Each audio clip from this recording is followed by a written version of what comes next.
दोस्तों, आज हम आपको एक कहानी लेकर आए हैं। कहानी बड़ी ही ध्यान से सुनने वाली है। बने रहें हमारे चैनल सत्य और धार्मिक पर। नए हैं तो सब्सक्राइब कर लें। कहानी को पहली बार सुन रहे हैं तो लाइक और शेयर करें। कमेंट बताएं कहानी आपको कैसी लगी। कहानी है मन की परीक्षा।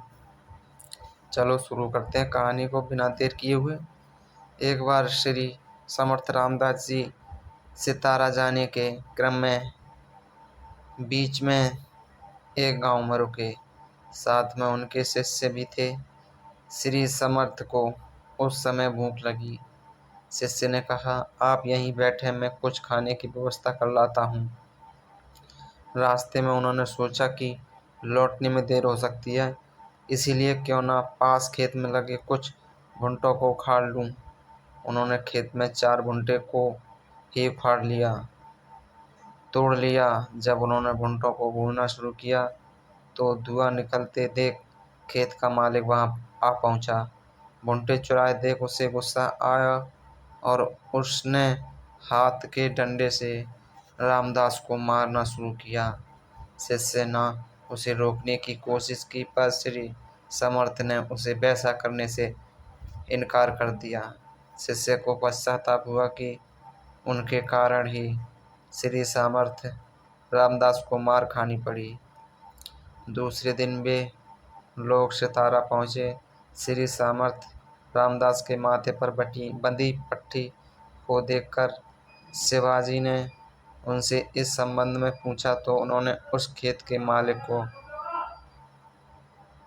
बुलवाने को कहा। खेत का मालिक वहां उपस्थित हुआ। उसे जब मालूम हुआ कि जैसे उसे उसने कल मारा था वे तो शिवाजी के गुरु हैं, तब उसके तो होश ही उड़ गए। शिवाजी श्री सामर्थ्य से बोले, महाराज बताएं, इसे कौन सा दंड दूं। खेत का मालिक स्वामी के चरणों में गिर पड़ा और उसने उससे क्षमा मांगी। श्री समर्थ बोले, शिवा, इसने कोई गलत काम नहीं किया है।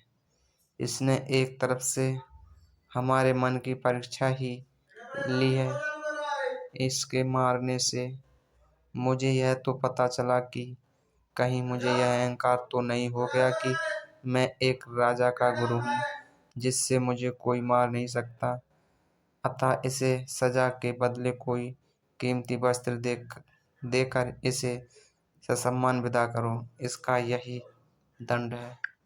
तो दोस्तों, यह थी कहानी गुरु की मन की